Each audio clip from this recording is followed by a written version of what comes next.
In a quiet hospital room, Michael Jackson looked at the doctor and whispered a question no human being is ever prepared to ask. How much time do I have left? The doctor's answer would change the way Michael lived the rest of his life, and the way the people around him would remember him forever. What happened in that room was never meant to leave those walls. But the truth behind that conversation reveals the most human, fragile, and powerful side of Michael Jackson the world has ever known. Before we begin, make sure to subscribe, like this video, and turn on notifications so you never miss our emotional stories about Michael Jackson. The rain was falling softly outside the hospital window. Los Angeles, late evening. Michael Jackson sat on the edge of the narrow bed, his hands resting on his knees, his shoulders slightly hunched. The room smelled of disinfectant and coal metal. The heart monitor whispered a steady rhythm beside him, each beep echoing in the quiet space between his thoughts. The doctor stood near the window, flipping through a chart, choosing his words with painful care.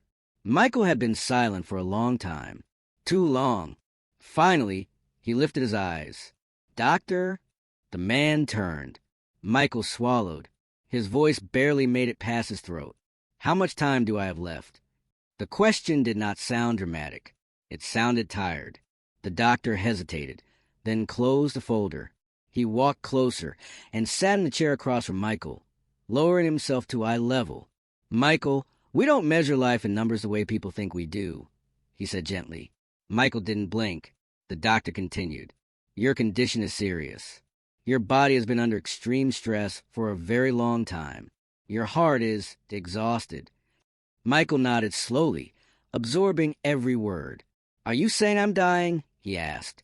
The doctor took a breath. "I'm saying that if you continue living the way you have been, your body will not survive it." Michael's hands began to tremble. "How long?" he whispered. The doctor's voice dropped.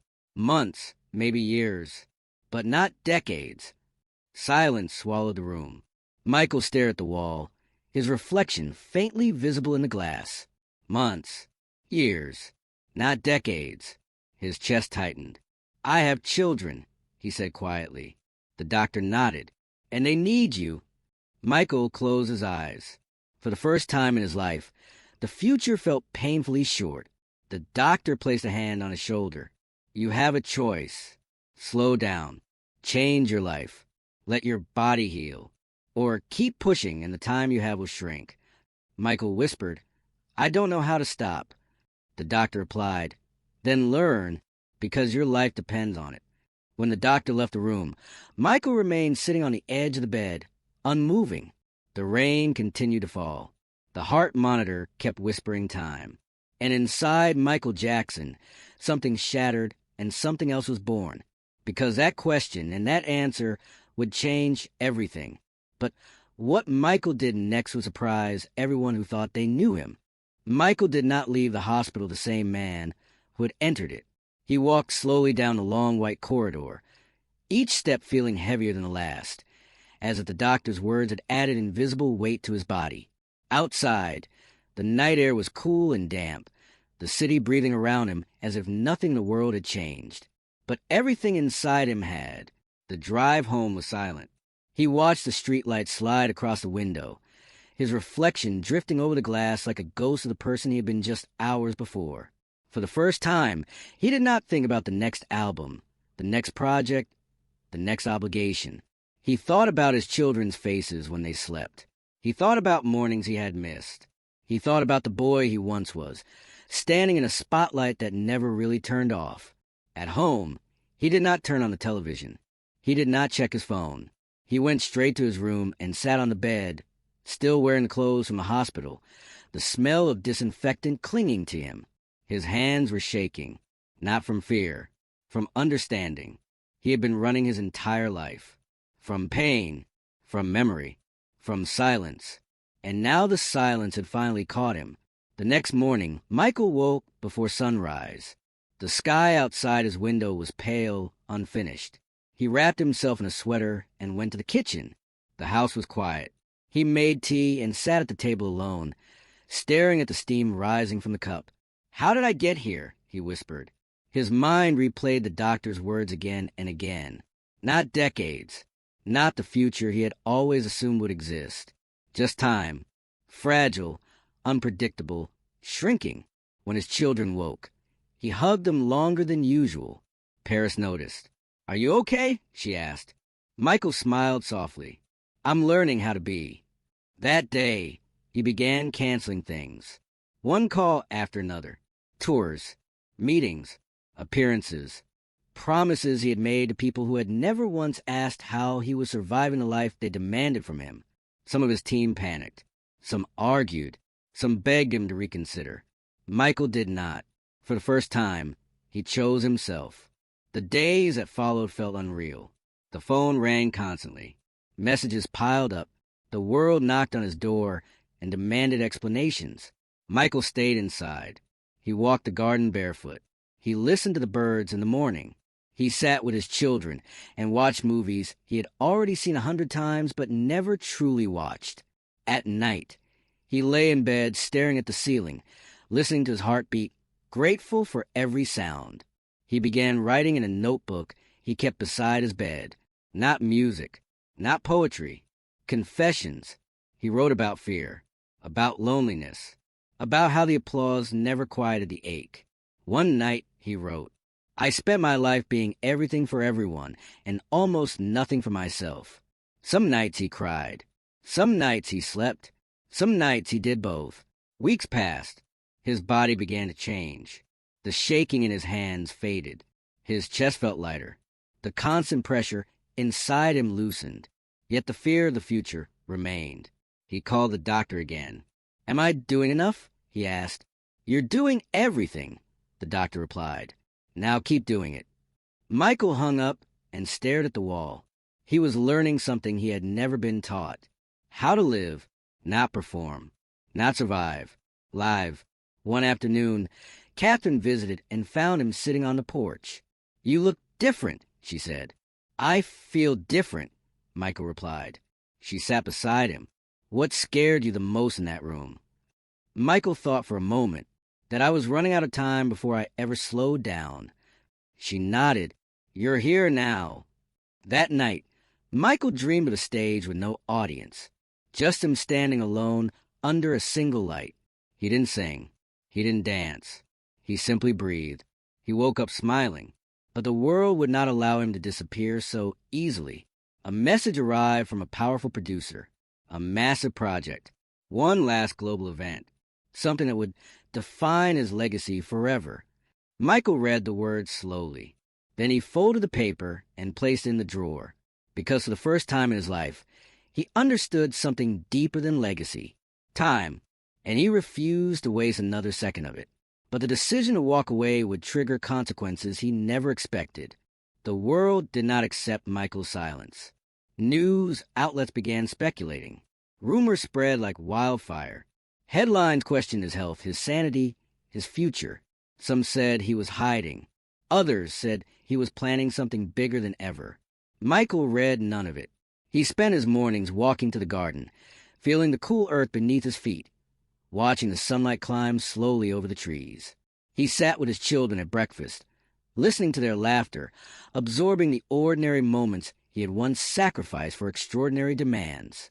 And yet, even as peace began to settle into his life, the consequences of stepping away arrived with relentless force.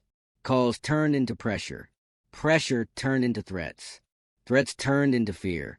One afternoon, Evan arrived with a stack of papers and a grave expression. "They're suing," Evan said. Michael looked up calmly. "Who?" "Promoters, sponsors, people you walked away from." Michael nodded. He had expected this. "They say you broke contracts, that you owe them millions." Michael leaned back in the chair. "Let them say it." Evan hesitated. "They want you back on stage." Michael's voice was steady. "I'm not going." The silence between them felt heavy. "You could lose everything," Evan said. Michael looked at his hands. "I almost lost my life."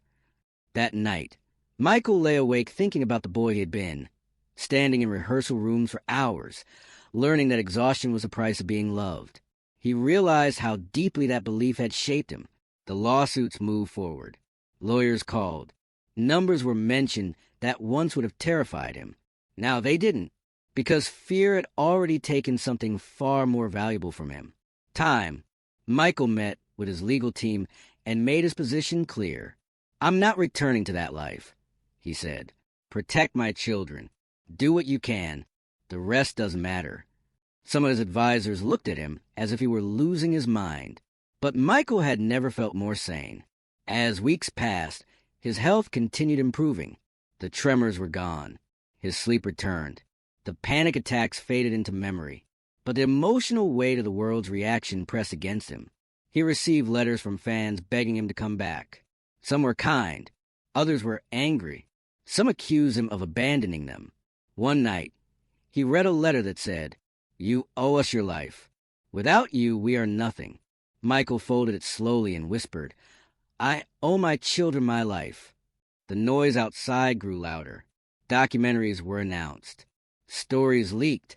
People who had not spoken to him in years suddenly remembered him. Michael stayed quiet until one evening when a reporter appeared at his gate. "Michael, are you dying?" the man shouted. Michael froze. The word echoed in his chest. Dying. He walked inside and closed the door. He stood there for a long time, his back against the wood, breathing slowly. "I am living," he whispered. But even as he claimed that truth, something else inside him trembled, the fear of running out of time. He returned to his notebook and wrote, "I am afraid of leaving before I finally arrive." And that fear drove him to make a decision he had avoided for years. He called his children into the living room and sat them down. "I need to tell you something," he said. They listened. "I don't know how long I'll be here, but I promise you this. The time I belongs to you." Paris reached for his hand. "You're not going anywhere." Michael smiled sadly. None of us know that. That night, he held them longer than usual, memorizing their faces, their voices, the weight of their presence in his life. Outside, the world kept shouting his name. Inside, Michael Jackson finally learned how to whisper his own, and the next choice he would make would define the rest of his life. Michael woke up before dawn, his chest tight, the weight of unfinished words pressing against his heart. He sat on the edge of the bed, the room dark and still, and whispered the sentence he had been avoiding for weeks. "I'm afraid, not of death, of leaving without being understood." The sun rose slowly outside his window, painting the walls with soft light. Michael stood, pulled on a sweater, and walked through the house. His steps were quiet, careful, as if he were afraid of waking the past. In the kitchen, he poured himself a glass of water and stared at his reflection in the mirror above the sink. He looked thinner, calmer, older, wiser. He had spent a lifetime telling stories through music, but the most important truth of all had remained locked inside him. That morning, he called Evan. "I want to talk," he said. They met later that day at a quiet cafe far from cameras. Michael chose the corner table, away from the windows. His hands rested on the cup between them, warming his fingers. "I'm not coming back," Michael said simply. Evan nodded. "I know. I mean ever. Not to that life." Evan studied him carefully. "Are you sure?" Michael lifted his eyes. "I'm certain." Evan leaned back. "That will cost you." Michael's voice did not shake. So did staying. They talked for hours. About fear. About the boy who never learned how to stop. About the man who finally had. When Michael returned home, he felt lighter than he had in years. That night, he gathered his family. "I'm done chasing the world," he told them. "I'm choosing us." Catherine closed her eyes and whispered, "Thank God." The next day, Michael's team was informed. Some were silent. Some were angry. Some were afraid for him. But Michael did not move. The statement was prepared carefully, not dramatic, not defensive. It said, "I am stepping away from public life to focus on my health and my children. I am grateful for every moment I have been given." The reaction was explosive. The world did not understand. They never do when someone chooses life over legend. Phones rang nonstop. News anchors debated. Fans cried. Critics speculated. Michael turned off the television. He spent that afternoon in the garden with Blanket, teaching him how to plant seeds. "You water them," Michael said, And then you wait. For what? Blanket asked. For them to grow. Blanket nodded seriously. Like us. Michael smiled. That night, Michael returned to his notebook. He wrote, I thought the world would leave me if I stopped. But the world is still there. And so am I. The fear inside him softened. He slept deeply for the first time in months. But the quiet did not last. A letter arrived 2 weeks later from a man who had once been very powerful in Michael's life. It contained only 4 words. You can't escape this. Michael stared at the paper for a long time. Then he folded it and placed it in the drawer with the others, because he was done being chased by his past. But the past was not done with him, and the confrontation that awaited him would force Michael to face the one truth he had never dared to speak aloud. Sometimes survival demands more courage than fame ever did. The house was silent when the phone rang. It was late, too late for anything good to follow. Michael stood in the hallway, staring at the device as it vibrated against the wooden table. For a moment, he considered letting it ring. The past had a way of demanding attention. When you were finally learning how to breathe, he answered. Michael, the voice said. It was a voice he hadn't heard in years. Calm, familiar, dangerous. Michael closed his eyes. I told you not to contact me. The man on the other end chuckled softly. You don't get to decide when your story ends. Michael's hand tightened around the phone. I'm done. You were never done, the voice replied. You built your life on us. Silence stretched between them. What do you want? Michael asked. To remind you of who you are. Michael felt his chest tighten. They spoke for several minutes. The man referenced old agreements, favors, memories from a time when Michael was young and terrified of disappointing anyone. When the call ended, Michael's hands were shaking. He stood in the dark for a long time before walking outside. The sky was empty and wide. He looked up and whispered, I don't belong to them anymore. He went to his room and sat on the bed, the weight of decades pressing against him. The next morning, Michael made a decision. He called Evan and said, I need to tell the truth. They met in the living room with Catherine and the children present. Michael stood in front of them, his hands clasped tightly. There are parts of my life I've never spoken about, he said. Things I carried because I thought I had to. He told them about the early years, the pressure, the people who had shaped his choices, the fear of losing everything if he said no. Paris listened with tears in her eyes. You were just a kid, she whispered. Michael nodded. I don't want to grow up believing you owe the world your pain, he said. That afternoon, Michael recorded a message, not for the media, for himself. A private confession. I'm not afraid anymore, he said into the camera. I choose life. The call came again that night. You can't erase the past, the voice said. Michael's voice was calm. I'm not trying to. I'm just not living there anymore. He hung up. The next weeks were difficult. Threats returned. Pressure increased. Lawyers moved quietly. But something had changed. Michael no longer felt small. One evening, he sat with his children watching an old cartoon. Blanket leaned against him and fell asleep. Michael wrapped his arm around him and closed his eyes. I'm here, he whispered. For the first time in his life, he believed it. Yet the storm was not over. Because when someone finally chooses themselves, the world rarely steps aside peacefully. And the moment that would test Michael's resolve more than any stage ever had was already approaching. The truth he spoke that night had started something that could no longer be stopped. Michael woke before the sun, the house wrapped in a quiet so deep it felt unreal. He lay there for several minutes, listening to his breathing, the steady rhythm of a heart that had once frightened him and now felt like a fragile miracle. The phone on the nightstand remained dark.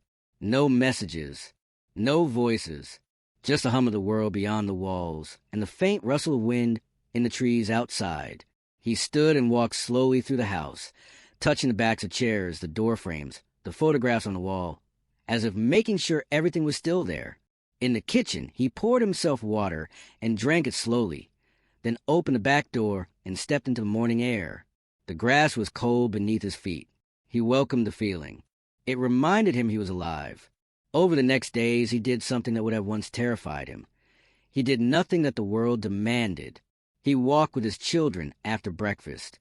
He sat on the porch with Catherine in the afternoons. He took naps. He listened to music that had nothing to do with his own. He wrote in his notebook with no intention of turning words into songs. He allowed the hours to pass without shaping them into anything useful, and that freedom felt like learning to breathe again. But the world did not move on simply because he had. News of his withdrawal deepened the speculation. Reporters gathered near the gate. Old associates began calling people he loved, asking questions they had no right to ask. Someone leaked a story that he was preparing a massive comeback. Someone else claimed he was too sick to stand. The noise found him no matter how carefully he closed the door. One afternoon, Evan arrived with a folder and a careful expression. Michael did not invite him inside. They sat on the porch steps instead, the sun warming their backs. "They're escalating," Evan said. "They think if they make enough noise, you'll come out." Michael nodded. "I won't. They're threatening to release things," Evan continued. "Not new. Old rumors. Half-truths." Michael looked across the garden where his children were kicking a ball. "I can't stop the past from existing," he said, "but I can stop it from owning me." Evan studied him. "You're different." Michael smiled faintly. "I finally am." That night, Michael dreamed of a long hallway with doors on both sides.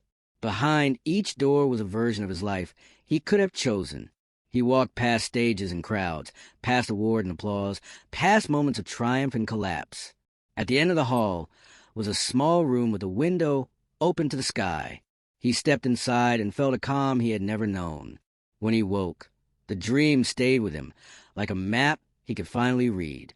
The following week, he made a choice that would have been unthinkable months earlier. He wrote letters, not statements for the press, not announcements for the world. Letters to people he had avoided for years. Former collaborators he had left in silence. Friends he had hurt by disappearing. Mentors he had never properly thanked. He did not explain everything. He simply told the truth of his present. "I am learning how to live," he wrote again and again. "I am not who I was. I hope you can understand." Some wrote back with kindness. Some with anger. Some did not write at all. Michael accepted every response without flinching. He was no longer building his life on other people's reactions.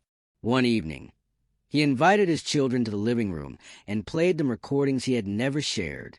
Not polished songs, rough melodies, half-written lines, moments of vulnerability captured on tape. They listened in silence. "Why didn't you finish these?" Paris asked. Michael considered the question. "Because I wasn't ready to say those things out loud." "Are you now?" Prince asked. Michael nodded. "I am." The words felt like a promise. Days later, the call he had been expecting finally came. A legal threat, precise and cold. A demand to re-enter the world he had left. To fulfill obligations that no longer belonged to him. Evan delivered the message carefully, as if handing him a blade. Michael did not raise his voice. He did not pace. He took the paper, read it once, and folded it neatly. "Will respond," Evan said. Michael shook his head. "No, you'll respond. I'm going to the park." Evan blinked.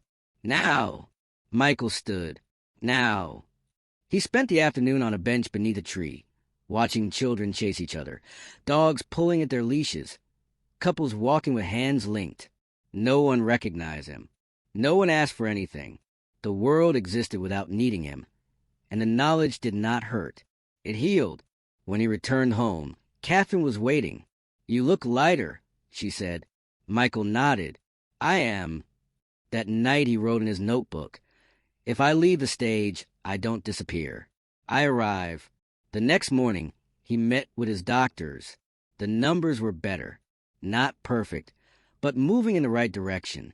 They reminded him of the rules: rest, boundaries, no extremes, no ignoring pain. Michael agreed without hesitation. He had learned what it meant to listen. Weeks passed. Spring came quietly. Michael's laughter returned in small, surprising bursts. He played with blanket in the garden and let himself be clumsy. He sat with Paris and talked about the future, without pretending he knew the answers. He listened to Prince's plans and felt proud without the weight of expectation. And then one night, he stood at the window and felt the old fear flicker in his chest. Not strong, not loud, just a reminder. He placed his hand over his heart and whispered, "I choose this." Outside, the city moved the way it always had.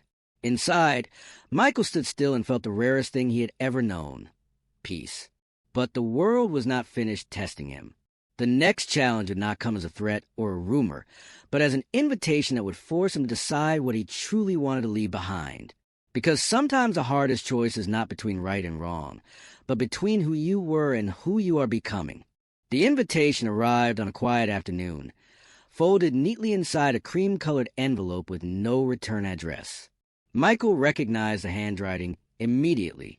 It belonged to someone who had once shaped the course of his career and now wanted to shape its ending. He sat at the kitchen table, the sun spilling across the wood, and read the letter slowly. It spoke of reconciliation, of one final performance, of a moment that would complete the story. It promised respect, control, safety. It promised everything the old Michael would have chased without hesitation. He folded the paper and placed it beside his cup of tea. Outside, his children were laughing. The sound drifted in through the open door, light and alive. Michael closed his eyes and let the moment settle inside him. He had learned, in the quiet month behind him, that promises often come dressed as opportunities, and opportunities often demand a price we do not see until it's too late. That evening, he gathered his family. "I received an offer," he said. They listened. "It would be big," he continued. "Public. The kind of thing people expect from me." Paris watched him carefully. "Do you want to do it?" Michael paused. He had spent so many years answering that question with the world's voice instead of his own. He looked at Catherine, then at Prince, then at Paris and Blanket. "No," he said. The word felt like a door opening. Catherine smiled with relief. Prince exhaled, as if he had been holding his breath for a long time. Paris reached for Michael's hand and squeezed it. Michael wrote a reply that night. Simple, honest, final. "Thank you for the invitation. I am choosing a different life." He sealed the envelope and placed it by the door. In the morning, he mailed it. The weeks that followed were quiet. No headlines, no announcements, no grand gestures. Just days that began and ended without the weight of the world pressing on his chest. Michael kept his appointments, followed his doctor's guidance, and held the boundaries he had learned to protect. He laughed more. He slept. He allowed himself to be present. One afternoon, he took his children to the beach. They walked along the water's edge, their shoes in their hands, the tide curling around their ankles. Michael watched the horizon and felt a deep sense of belonging to the moment. He was not chasing anything. He was not running. He was simply there. As the sun began to sink, Blanket asked, "Are you happy, Dad?" Michael thought of the hospital room, the question he had asked, the fear that had once ruled him. He thought of the garden, the quiet mornings, the long talks, the laughter in his house. "Yes," he said, "I am." That night, he wrote one final entry in his notebook. "I used to think my life would end on a stage. I was wrong. My life begins and ends in the moments I choose to stay." Spring turned to summer. The noise of the world softened to a distant echo. Michael's health remained fragile but steady. He kept walking, kept writing, kept listening. When fear returned, he acknowledged it and let it pass. He no longer mistook urgency for purpose. One evening, Catherine joined him on the porch as the sky darkened. "You did it," she said. "Did what?" he asked. "You found your way back to yourself." Michael smiled. "I had help." She rested her head against his shoulder. "You always did." Later, after the house had gone quiet, Michael stood by the window and watched the city lights. He placed his hand over his heart and felt the steady rhythm he had once feared. He did not ask how much time he had left. He no longer needed to. He was living inside the time he had been given. In the morning, he would take the children to the park. In the afternoon, he would plant new seeds in the garden. In the evening, he would sit with Catherine and talk about small things that mattered more than he had ever realized. The world would continue to sing his songs and chase the legend. Michael Jackson would continue to choose a man. And in that choice, He found what he had been searching for his entire life. Peace. If this story touched your heart, subscribe to the channel and share it with someone who loves Michael Jackson. If this story inspired you, remember, even legends face battles unknown to the world. Subscribe, leave a like, and share this video with someone who loves Michael Jackson.